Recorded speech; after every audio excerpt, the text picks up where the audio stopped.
Hola a todos, soy Andrés Felipe Flores y bienvenidos a un nuevo capítulo de Al día con las guías en tutorías Medicina Interna. El día de hoy vamos a estar hablando acerca de las guías de nefritis lúpica de Cadigo 2024. Recuerden que si quieren apoyar este tipo de contenido pueden suscribirse, dejar un like y darle a la campanita. Además, los invito a seguirme en mi Instagram personal @andresf.med, por donde estoy compartiendo con ustedes muchísimo contenido académico. Y aprovecho la ocasión para invitarlos a conocer mi diplomado de medicina interna que está disponible en la plataforma de medilearners.com. El link lo encuentran en la descripción de este video, así como el resto de la oferta académica que tenemos disponible para ustedes. No siendo más, vamos adelante con el video. Hablemos entonces de las guías Cadigo de nefritis lúpica. Importante, como no tenemos un video de nefritis lúpica en el canal, me pareció relevante hablar un poco sobre la patología. Entonces voy a mencionar cosas que no están en la guía, ya que la guía es muy dirigida realmente a manejo y ya, para hablar un poco de qué es la nefritis lúpica, cómo se clasifica, cómo se presenta y con eso entender el manejo. Y dentro del manejo también voy a hablar ciertas cosas que no están en la guía, que es importante que tengan eso en mente. ¿Listo? Cuando vean un avisito en alguna parte acá arriba que es como un signo de interrogación, un signo de admiración, perdón, eso quiere decir que esa parte no está incluida en la guía. Bueno, ¿qué podemos decir como introducción? El lupus pues es una enfermedad que creo todos conocemos, pero 20 a 60% de los pacientes con lupus, o sea casi la mitad o más, en algún momento de la historia natural de su enfermedad van a tener algún grado de afección renal. La afección renal es mala porque pues, se asocia con mayor mortalidad y por eso es importante detectarla y tratarla de forma temprana. Porque si uno no lo hace, ese paciente hace deterioro renal y puede llegar a terapia de reemplazo renal muy fácilmente, a requerir diálisis o trasplante. En general, pues uno casi siempre habla de nefritis lúpica y esta guía precisamente es de nefritis lúpica. Pero es importante saber que no es la única afección que existe a nivel renal del lupus. El lupus puede hacer tubulopatías, puede hacer MAT, pogocitopatía, glomerulosclerosis colapsante, entre otras. Pero aquí nos vamos a enfocar en la nefritis lúpica, que ya ahorita vamos a ver qué es propiamente lo que es. Fisiopatológicamente, pues todos sabemos que el lupus es una enfermedad donde la inmunidad humoral, los anticuerpos juegan un papel importantísimo. Es decir, que el linfocito B y la producción de los plasmocitos y la producción de anticuerpos es de gran importancia. Básicamente, ¿qué va a ocurrir? En general, dentro de la fisiopatología del lupus hay una alteración en la apoptosis, eso genera autoantígenos, se generan anticuerpos contra esos autoantígenos y se desarrolla la enfermedad. Y es una enfermedad en donde los inmunocomplejos juegan un papel muy importante. A nivel renal específicamente lo que va a ocurrir es que va a haber un daño principalmente mediado por inmunocomplejos a través del depósito de los mismos en la membrana basal glomerular. Pero también va a haber activación inflamatoria celular como netosis a través de los neutrófilos, entre otras. Pero cuando nosotros le tomamos una biopsia a estos pacientes, a diferencia, por ejemplo, de lo que ocurre en vasculitis, en donde todo depende del neutrófilo, ya que aquí hay depósito de inmunocomplejos, cuando hacemos la inmunohistoquímica, es decir, la tinción de marcadores, vamos a tener mucha positividad en la inmunohistoquímica. De hecho, las 5 cosas que uno mira, IgG, IgM, IgA, entre otros, complemento, van a estar positivos, que es lo que se conoce como el patrón de Full House, porque se tienen los 5 elementos que se miran en la inmunofluorescencia positivos. Y la razón fisiopatológica de eso es esto, ¿listo? Y dependiendo de en dónde se depositen esos inmunocomplejos, vamos a tener distintas manifestaciones clínicas y de esa misma manera vamos a clasificar la nefritis lúpica como vamos a ver a continuación. Clínicamente, ¿cómo se puede presentar esta enfermedad? En general suele ser asintomática por un gran periodo de tiempo, pero cuando se manifiesta suele ser en contexto de severidad. O sea, si uno encuentra una nefritis lúpica por presentación clínica, normalmente ese riñón está bien afectado. Por eso es importante que en el lupus uno siempre tiene que estar haciendo tamización de actividad del lupus a nivel renal, con uroanálisis para ver si hay proteinuria, si hay hematuria, si hay piuria, con función renal para ver si hay deterioro de la misma, entre otras.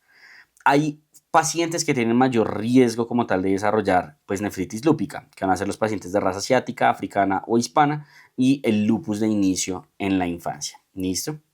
En términos como de la búsqueda diagnóstica, básicamente va a funcionar así. Tengo un paciente con lupus eritematoso sistémico y básicamente pues digamos que uno tiene que evaluar lo que es la relación PC, la serología contra anti-DNA y los niveles del complemento y la función renal.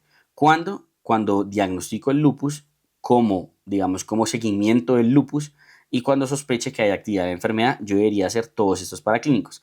¿Para qué? Para ver si hay posible afección renal. Si hay evidencia de deterioro de la tasa de filtración glomerular, digamos que lo que yo me tengo que pensar es si eso es o no por el lupus. Si no, pues listo. Si sí, yo repito las pruebas y si siguen alteradas, debo considerar la biopsia. Por su parte, si definitivamente hay alteraciones en el sedimento urinario, proteinuria, hematuria, piuria, etc., lo que yo debo verificar es determinar cuál es el nivel de proteinuria. Si la proteinuria es de más de 500 miligramos en un día, es decir, en 24 horas, biopsia. Si no, pues digamos que considero y determino, o sea, repito las pruebas y determino si hay que hacer algo más o no. Ese punto de corte de 500 básicamente es porque cuando es inferior a eso, la nefritis va a ser clase 1 o clase 2 y esos pacientes en general no tienen indicación de tratamiento. ¿Listo?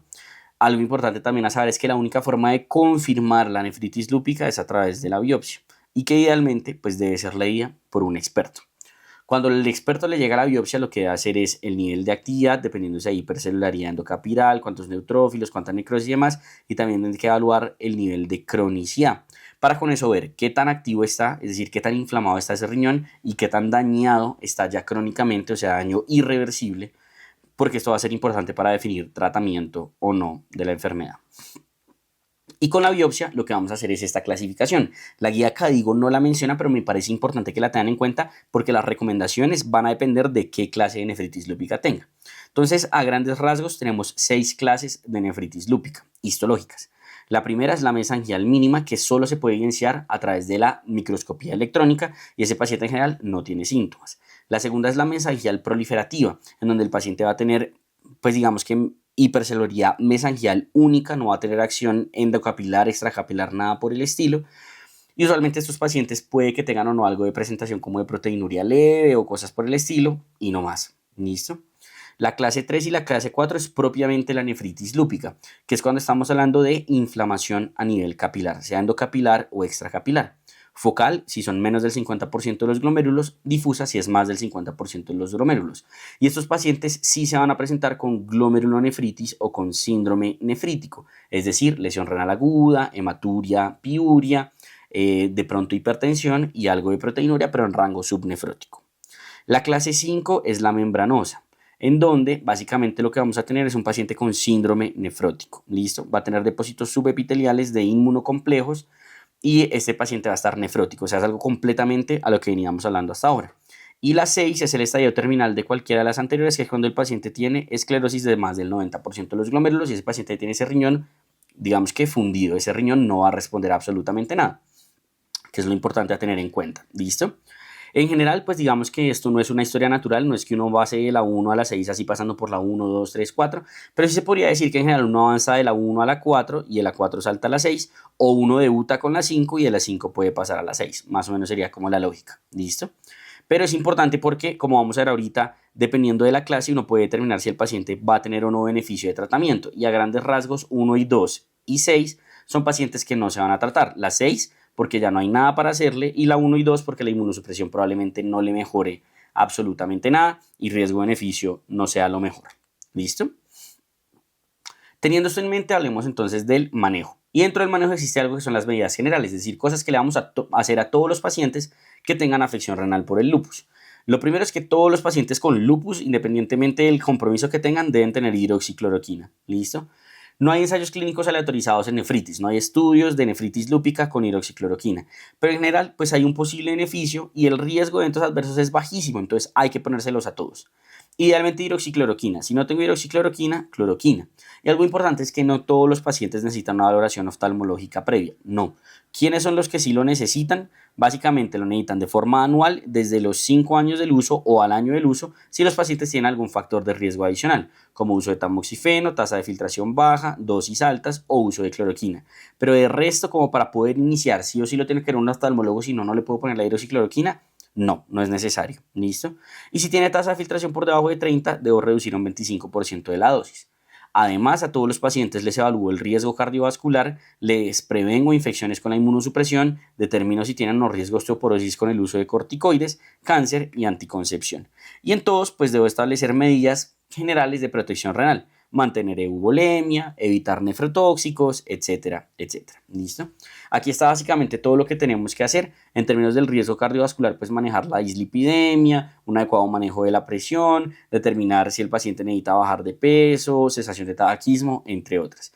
Si el paciente tiene proteinuria de enfermedad renal crónica, pues las medidas de protección que mencionábamos, evitar dieta alta en sal, que haya este volémico, evitar básicamente nefrotóxicos, evitar lesión renal aguda, usar medicamentos renoprotectores si tienen evidencia, entre otras.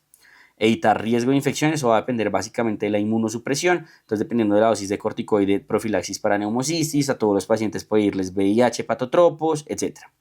Si está con corticoide a dosis elevadas, pues evitar la osteoporosis, evitar la exposición a la luz ultravioleta porque esto puede desencadenar flares de actividad lúpica que pueden repercutir a nivel renal.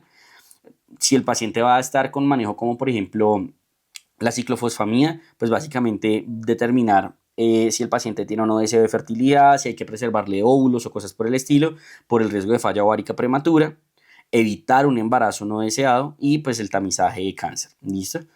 Es importante que en general los pacientes con lupus deberían tener anticoncepción. Uno lo que desearía es que las pacientes con lupus no se embarazaran. Obviamente no es una contraindicación y si la paciente quiere quedar embarazada, lo que tenemos que hacer es ayudarla a que sea de la forma más segura posible. Si no quiere y acepta la anticoncepción, lo ideal son métodos no hormonales o con progestágenos que si llegan a tener algo de estrógenos tengan menos de 30 microgramos de estradiol. ¿Listo? Y ya en el embarazo la cosa sí cambia completamente. Entonces el manejo, como les dije, va a depender pues de la biopsia, ¿cierto? Entonces si la biopsia me sale clase 1 o clase 2, en general no tengo que hacer nada. Si tiene proteinuria de bajo nivel, pues digamos que lo que uno hace es darle tratamiento según las manifestaciones extrarrenales del lupus. O sea, si tiene actividad severa en otro lado, pues claro, hay que pulsearlo, etcétera, y bla, pero no va a ser por el riñón. Ahora, si tiene síndrome nefrótico, lo que yo tengo que evaluar es que el paciente tenga podocitopatía lúpica, que ahí ya no va a ser nefritis lúpica, sino podocitopatía lúpica. Y si el paciente llega a tenerla, pues lo trato como enfermedad de cambios mínimos, que básicamente es corticoide. ¿Listo? Ahora, esta es a la que normalmente nos enfrentamos, el paciente con lupus, que tiene sedimento activo, tiene enfermedad, lesión renal aguda, y uno le hace la biopsia y le sale una nefritis lúpica clase 3 o clase 4, ¿listo? En general, estos pacientes requieren un esquema inmunosupresor agresivo, ¿sí? O sea, una terapia de inducción agresiva. Y esa terapia de inducción va a estar dada por corticoides y uno o más inmunosupresores adicionales. Dentro de las opciones que tenemos está la ciclo, el micofenolato, los inhibidores de calcineurina o el belimumab. Cada uno tiene sus particularidades y según eso vamos a definir cuándo preferimos uno o el otro, que es lo que vamos a hablar a continuación en las siguientes diapositivas. Si no hay más opciones, pues se puede considerar azatopinol y flunomida, pero ojalá nunca utilizarlas. De momento que no hay evidencia, rituximab no tiene evidencia, el estudio Lunar nos mostró que no sirvió, aunque esto está muy viciado sobre todo por la parte proteinúrica, parece que cuando hay más proteinuria pues se orina, por así decirlo, el rituximab y no sirve. Plasmaféresis, sirukumab, entre otros.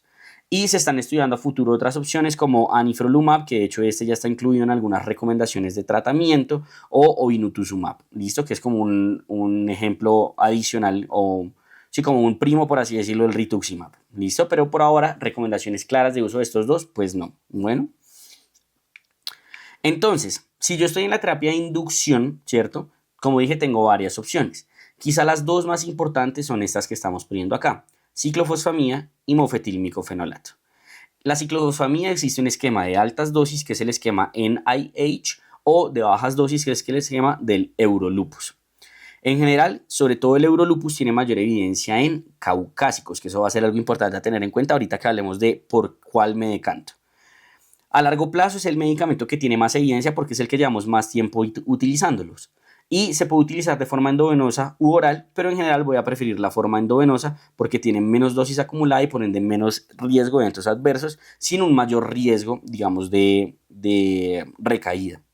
Y cuando uno compara el Eurolupus, que es el de bajas dosis, versus el NIH, en general son iguales en términos de que son no inferiores, pero lo que sí no son iguales en términos de eventos adversos. Tiene más eventos adversos claramente las altas dosis.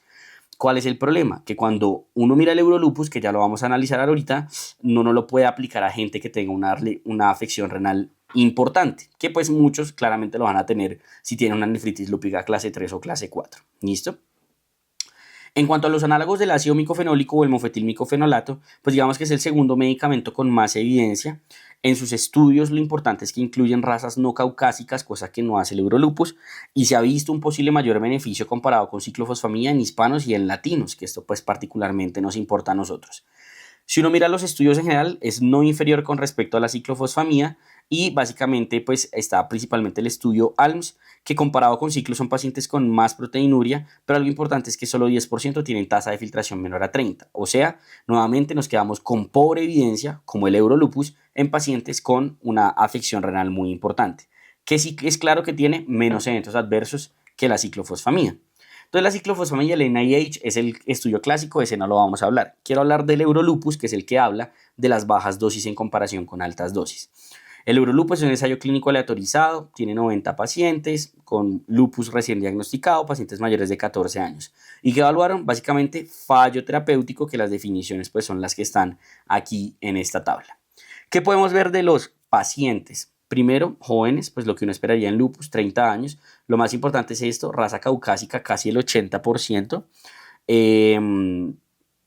Historia de enfermedad renal más o menos en el 20% de los pacientes, ¿cierto? Perdón, yo estoy hablando en términos de porcentaje, esto es en términos de número, ¿cierto? Entonces 76 de los 90%, de los 90 pacientes, o sea, un montón, 21 de los 90 pacientes. Y en términos de enfermedad renal, fíjense cómo la creatinina promedio está en 1,15. O sea, tiene una muy buena función renal estos pacientes, lo cual nos limita la aplicabilidad del Eurolupus en pacientes con afección renal importante, ¿cierto? Y fíjense cómo en términos de semilunas a nivel de la biopsia, solo 42 pacientes, menos del 50% tenían afección en semilunas, que es lo que más nos habla de severidad a nivel de la biopsia en el lupus. ¿Qué evaluaron ellos? Pues en términos de tasa de recaídas, pues da igual, ¿cierto? Pero en términos de infecciones severas, claramente hay más infecciones severas cuando uno utiliza altas dosis. En un seguimiento que hacen con 84 de los 90% es a 10 años, se dan cuenta que efectivamente la no inferioridad pues permanece. ¿Listo?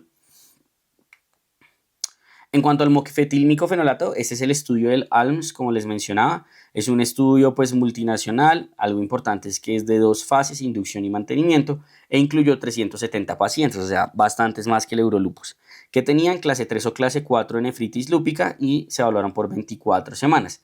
El outcome primario básicamente fue la disminución en la relación PC y la estabilización o la mejoría en la función renal. ¿Listo? En general, no hay diferencias comparando ciclofosfamida versus mofetilmicofenolato, que es como lo importante. ¿Listo? Y si bien en muchos estudios uno ve que hay menos eventos adversos, por lo menos en el ALMS no hay una diferencia significativa en eventos adversos. ¿Qué llama la atención, digamos, como el ALMS? Que si uno mira tasa de filtración por debajo de 30, solo 10% de los pacientes, pero entre 60 y 30 quizá muy probablemente hayan más pacientes que en el Eurolupus. ¿Listo? Es como lo importante a tener en cuenta. Más mujeres, que es lo que uno esperaría básicamente en lupus, pero esto es importante. 30% de los pacientes de América Latina, 30% de Asia, solo 20% de Estados Unidos y Canadá. Y cuando hacen el análisis por población racial, fíjense cómo los caucásicos, la P no es estadísticamente significativa en términos de respuesta a tratamiento, o sea, muy probablemente da lo mismo en asiáticos, lo mismo en overall, pero cuando miramos otros, que aquí básicamente estaríamos hablando de latinos, tiene una P estadísticamente significativa para quizá un posible mayor beneficio. Si yo entonces decido irme por ciclofosfamida como terapia de inducción, como vimos tenemos el Eurolupus y el NIH. Problemas del Eurolupus, la evidencia es básicamente casi que en caucásicos y no hay una clara evidencia en pacientes con afección renal severa, cosa que sí tiene el NIH, sería como la forma de diferenciar. Evidentemente, menores eventos adversos en baja dosis, que ahí incluimos falla ovárica prematura cuando tengo una dosis total acumulada de 300 miligramos kilo, neoplasias hematológicas de 36 gramos o mielofibrosis de 80 gramos y claramente las infecciones. ¿Listo? Entonces, pues digamos que esas serían las dos opciones que tendría. Si yo tengo un paciente afectado con una función renal claramente comprometida, en general me voy a ir con ciclofosfamida y me voy a ir con NIH. Si la afección renal no está tan afectada, pues está la opción del Eurolupus o está la opción del mofetilmicofenolato, y el mofetilmicofenolato podría ser una buena opción para nosotros. En cuanto a las otras dos terapias que tengo de inducción, tenemos los inhibidores de calcineurina con la estrategia multitarget, que ya vamos a mencionar qué es, y el belimumab. En cuanto a los inhibidores de calcineurina, los estudios en general son el Aurora, que tiene triple inmunosupresión, es decir, que utiliza mofetilmicofenolato, corticoide y además utiliza voclosporina. Hay un estudio sin mofetilmicofenolato que tiene resultados alentadores, pero por ahora no está recomendado. En general se usa triple terapia. Y algo importante de este estudio es que incluye pacientes latinos, pero ojo, excluyen a pacientes con tasa de filtración por debajo de 45, que nos limitaría un poco su aplicabilidad. que demostró que en general es superior comparado con mofetilmicofenolato como monoterapia en conjunto con corticoides, y el mayor beneficio de estos pacientes fue definitivamente en pacientes proteinúricos. ¿Por qué? Porque parece que los inhibidores de calcineurina modulan el citoesqueleto de los podocitos y por eso alivian la proteinuria. La limitante que tiene es que esos estudios son muy recientes y pues faltan estudios de seguimiento a largo plazo, como sí los tenemos con ciclofosfamida y con micofenolato. En cuanto al belimumab, tenemos un estudio de triple inmunosupresión que es el BLISS-LN, pero pues digamos características del estudio: pacientes principalmente caucásicos y asiáticos con mayor actividad extrarrenal, que esto es muy importante, ¿listo?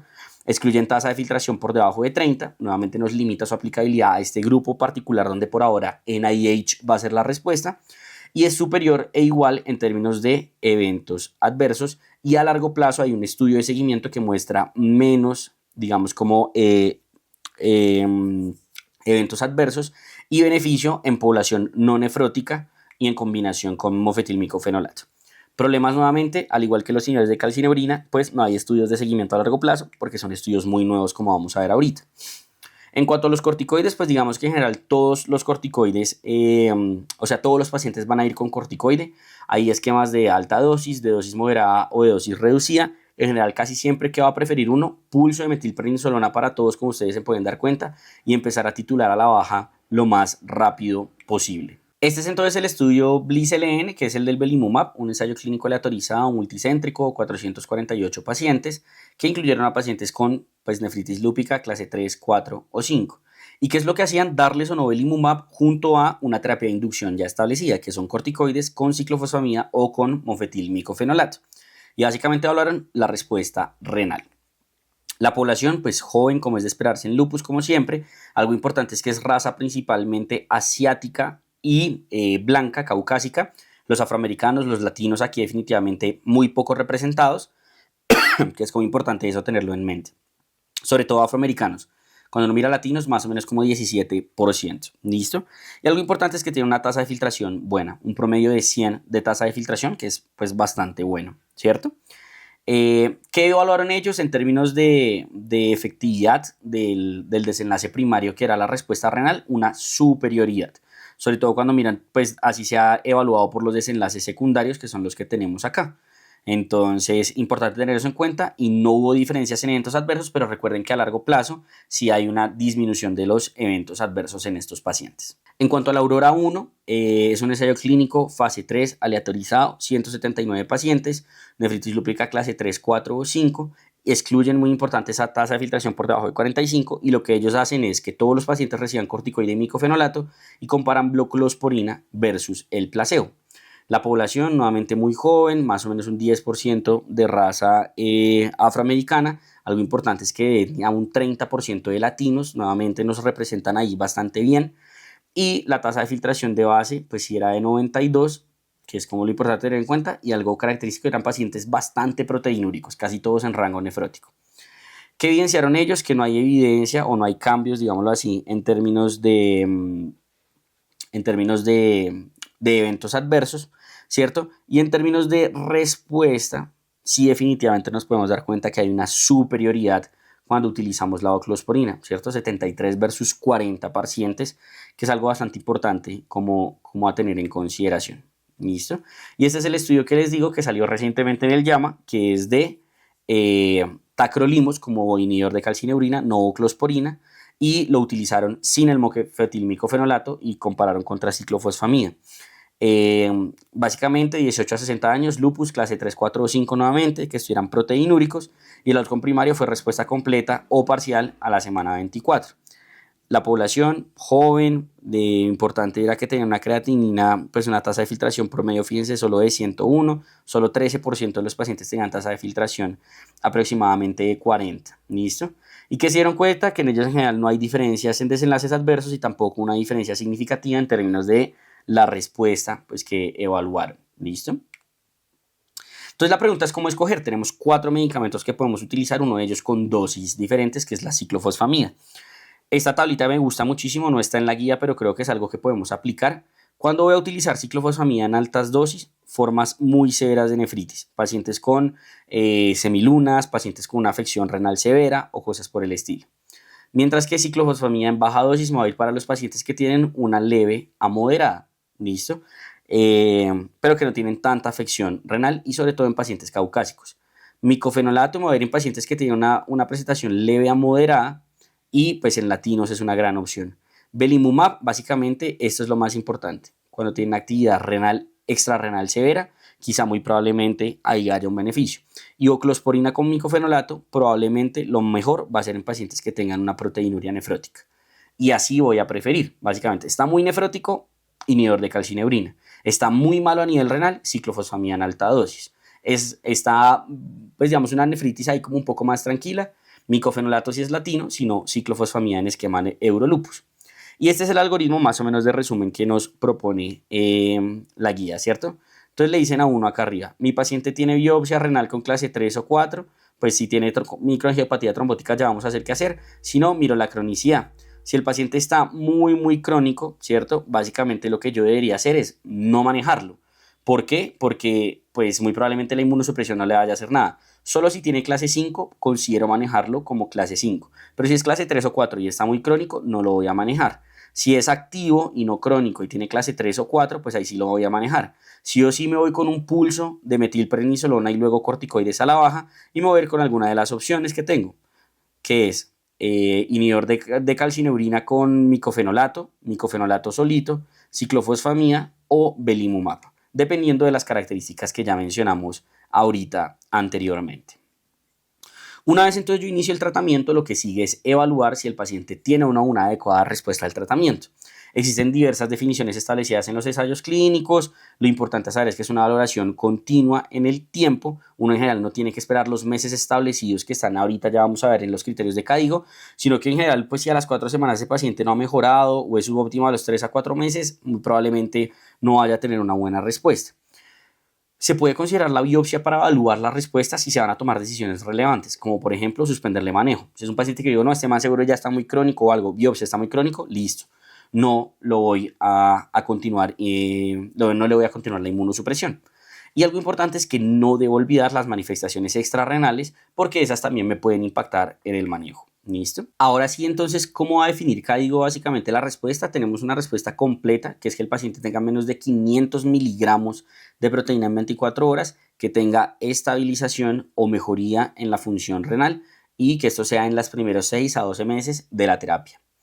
Tenemos una definición, digamos, como de eficacia primaria de respuesta renal, que básicamente tiene que ver con los flares, y es que el paciente tenga una relación PC por debajo de 0,7 y que la tasa no se le empeore más de 20% del valor que tiene antes del flare, y que no tenga uso de terapia de rescate o que no tenga falla al tratamiento.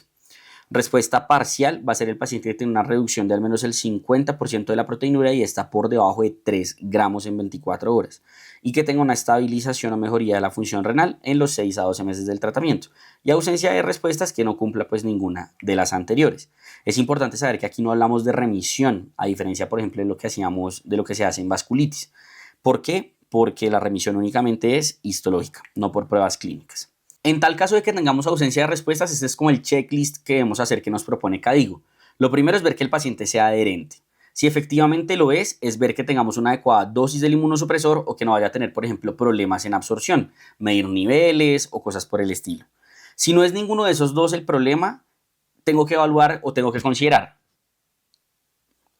Tengo que considerar, ¿hay sospecha de otro diagnóstico o puede que esto ya sea una evidencia de cronicidad? Y mi paciente si está crónico pues ya no necesita tratamiento.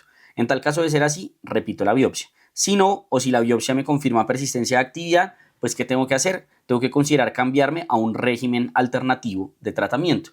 Si yo ya me volví refractario a todas las primeras líneas de tratamiento, por ejemplo ciclo, micofenolato o cosas por el estilo, o era ciclo y pues está mal a pesar de que sigue con ciclo y tiene un deterioro cero de la función renal, ¿qué debo yo considerar ahí? O extender el curso endovenoso de la ciclofosfamida o adicionar rituximab o algún otro biológico o meter al paciente a algún ensayo clínico. ¿Listo? Entonces con eso terminamos lo que sería como la terapia de inducción. Lo que sigue es la terapia de mantenimiento. Entonces la terapia de mantenimiento en general se recomienda a todos los pacientes con corticoides a dosis bajas sumado a otro inmunosupresor. ¿Por qué? Porque hasta el 40% tienen respuesta completa, 20% histológica, pero muchos tienen riesgo de recaída. ¿Listo? ¿Qué es lo que uno busca? Básicamente tener una dosis igual o menor a 7.5 miligramos día de prednisolona al finalizar la inducción. Los esquemas que se utilizan son esquemas libres de ciclofosfamina, pues para prevenir sus eventos adversos, y los medicamentos más estudiados son el micofenolato y la azeatropina, aclarando que en general hay una superioridad del micofenolato tanto en remisión como en reducción de eventos adversos, sobre todo leucopenia y hepatitis. Posible uso de la terapia triple como mantenimiento, tanto el multitarget con inhibidor de calcineurin como el belimumab, pero pues esto todavía faltan estudios para poder como garantizarlo de forma más certera, y con menos evidencia uno podría utilizar corticoides solo con inhibidor de calcineurina o leflunomida si no tiene la posibilidad del micofenolato o la azatropina. Este es un metaanálisis de Cochrane comparando precisamente el mantenimiento con micofenolato versus azatropina, y ahí está pues lo que les decía, y es que es superior en recaída a los 2 años, ¿cierto? Y en términos de duplicación de creatinina. Y en términos de eventos adversos, pues es mejor, o sea, es menor la incidencia de leucopenia en mofetilmicofenolato. ¿Listo? Cuando inicio el mantenimiento, no está en la guía acá, digo, pero me parece importante mencionárselos. Inducción con ciclofosfamida endovenosa, le voy a iniciar el mantenimiento a las 2 semanas de la última dosis, siempre y cuando no esté leucopénico. Si es vía oral, al terminar la ciclofosfamida, siempre y cuando no esté leucopénico. Mofetilmicofenolato, si lo induje con esto, lo que hago es una reducción paulatina en un periodo de 3 meses y finalmente llego a la dosis de mantenimiento, que estas son las dosis básicamente que tenemos de mantenimiento para micofenolato, azatropina, triple terapia, entre otras opciones que puedo utilizar. Se las dejo ahí pues para si le desean tomar el pantallazo. Y este es básicamente el algoritmo de Cadigo del mantenimiento. Le reduzco la dosis ojalá de Prevni a menos de 7.5, o sea 5 miligramos día o menos. Mi primera línea de manejo en general va a ser micofenolato. Si no, pues puedo, si el paciente recibió triple terapia inicial, continuar con esa triple terapia inicial. Si no tengo mofetilmicofenolato, azeatropina. Y si no tengo ni micofenolato ni azeatropina, pues tacrolimus, leflunomida, etc. El tiempo de tratamiento en general va a ser de mínimo 3 años, incluyendo la inducción y el mantenimiento, que eso es importante tenerlo en mente. ¿Qué pasa si el paciente tiene una recaída? En general yo la voy a detectar con un aumento en la proteinuria, y ahí lo importante es de evidenciar que efectivamente sea por el lupus y no por algo más. ¿Qué me puede ayudar acá? Si la anti-DNA se subió, si se consumió el complemento, pues muy probablemente sea una actividad lúpica. Si no, pues nada, toca biopsia. El manejo, pues básicamente, ¿qué es lo que uno hace? Utilizar el mismo esquema de inducción con el que logró la respuesta. Ahí toca tener cuidado con la dosis acumulada de ciclo por los eventos adversos que mencionamos. Hay estudios que buscan no esperar a que el paciente haga deterioro en la proteinuria o en la función renal para detectarlo, sino, por ejemplo, cuando hay afección serológica. Por ejemplo, cuando hay consumo de complemento, cuando hay aumento del anti-DNA. Ahí, pues, esto parece que va a funcionar para prevenir recaídas mayores, pero faltan ensayos clínicos porque eso toca sopesarle, pues, el riesgo de eventos adversos de la inmunosupresión. ¿Qué podría considerar uno acá? El uso de prednisolona, básicamente. La recaída se puede ir en leve o moderada a severa, esto no está en la guía, pero también creo que es importante. Si la recaída es leve y fue durante la terapia, lo que uno hace es aumentar la dosis. Si fue después de la terapia, lo que uno hace es reinstaurar el último esquema con el que logró, pues digamos, la remisión, sumado a una dosis corta de corticoides. Por el contrario, si es moderada a severa, básicamente lo que uno va a hacer es, si fue durante el manejo inicial, reinstaurar el esquema con el que logró remisión o cambiar si hay sospecha de dosis acumulada tóxica. Si fue durante el mantenimiento, lo que uno puede hacer es reiniciar o pues digamos como iniciar nuevamente un esquema de inducción. ¿Listo? Como les dije, básicamente todo esto que hemos hablado es de nefritis lúpica clase 3 y clase 4. La clase 5 es un cuento completamente aparte, como les comenté cuando expliqué la clasificación. Y el manejo de la clase 5 es algo muy semejante a la de clase 1 y clase 2 en términos de que va a depender de qué tanta proteinuria tiene mi paciente. Si mi paciente tiene baja proteinuria, ¿qué va a hacer? Pues medidas generales, y el resto de inmunosupresión va a estar guiada por las manifestaciones extrarrenales. Mientras que si mi paciente tiene proteinuria en rango nefrótico, en general yo lo voy a inmunosuprimir, ¿cierto? En general lo voy a inmunosuprimir. Y aquí el ácido micofenólico tiene muy buena evidencia, ciclo más o menos, inhibidores de calcineurina, rituxia, azatropina.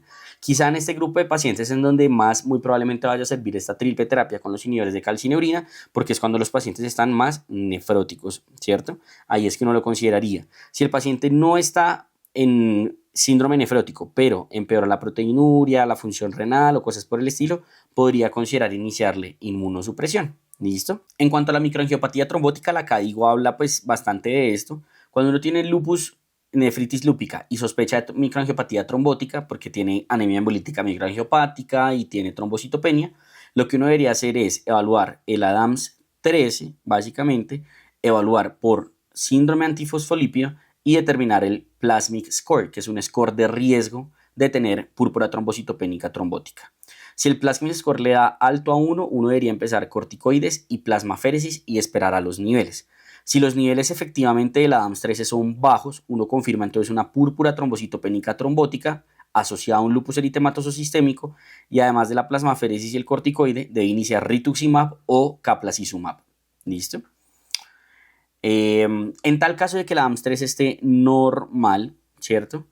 Uno dice, bueno, ya no es una PTT, suspendo la plasmaféresis y evalúo los anticuerpos antifosfolípidos. Si los anticuerpos antifosfolípidos son negativos, tengo que evaluar otras causas de microangiopatía trombótica. Puede ser mediada a complemento, puede ser asociada al mismo lupus o cosas por el estilo. Mientras que si tiene anticuerpos antifosfolípido positivo, yo debería evaluar cuál es la verdadera posibilidad de que tenga una MAT asociada a SAF. En tal caso de que tenga una microangiopatía trombótica asociada a síndrome antifosfolípido, yo debo continuar la plasmaféresis porque esa es una forma de SAF catastrófico y así se trata básicamente. Poblaciones especiales a tener en cuenta: mujeres embarazadas. Idealmente lo que debo hacer es evitar el embarazo, manejo anticonceptivo. En caso de que las mujeres desean el embarazo, pues lo importante es que sea planeado, por lo menos más de 6 meses de inactividad, continuar la hidroxicloroquina y hay que pararle todos los medicamentos teratogénicos. ¿Cuáles son los medicamentos seguros? Corticoide, hidroxicloroquina, atropina, taclorimus, ciclosporina. Fíjense que claramente ciclofosfamida, micofenolato se me caen de la baraja y eso puede ser un problema en estas pacientes. Y en los pacientes que tienen falla renal, algo importante es que la hemodiálisis les va exactamente igual a la diálisis peritoneal y la terapia de elección idealmente va a ser el trasplante, pero para esto se requiere una enfermedad controlada y después del trasplante uno siempre tiene que estar monitorizando la actividad de la enfermedad. Y algo que es muy relevante, me parece a mí, que no se ahonda casi en la guía, es la toxicidad medicamentosa que puede haber. Lo importante es reconocerla de forma temprana e implementar estrategias para prevenirla. Si tengo corticoide en dosis altas, pues dar profilaxis para neumocistosis. Si tengo ciclofosfamida, pues evitar la afección vesical-gonadal. Lo importante es dar una hidratación vigorosa si el paciente está con posibilidad de cursar con cistitis hemorrágica. El Mesna por ahora no tiene evidencia, eso se usa es en dosis muchísimo más altas que se dan en cáncer. Y en caso de que la mujer tenga deseo de paridad o el hombre también, pues criopreservación, pues es como lo ideal, y anticoncepción durante el uso de la ciclofosfamida y 3 a 6 meses después de la misma, prevenir eventos adversos de corticoides, monitorizar osteoporosis, diabetes mellitus y siempre inmunizar como tal a estos pacientes. Bueno, en cuanto al pronóstico, en general casi todos tienen una respuesta parcial o completa y esto mejora drásticamente el pronóstico, pero hay factores de riesgo para progresión de la enfermedad, que debute con una creatina muy alta, hipertensión, proteinuria en rango nefrótico, un hematocrito bajo, que no sea adherente al manejo, raza afroamericana o negra o hispánica y sería el compromiso túbulo intersticial y presencia de semilunas, claramente se asocian con un peor pronóstico en estos pacientes. Con esto terminaríamos entonces este video de nefritis lúpica. Espero que les haya gustado. Cualquier duda que tengan, déjenla en los comentarios y trataré de responderla lo más pronto posible. Y si quieren seguir aprendiendo con nosotros, lo pueden hacer con el video que está en sus pantallas.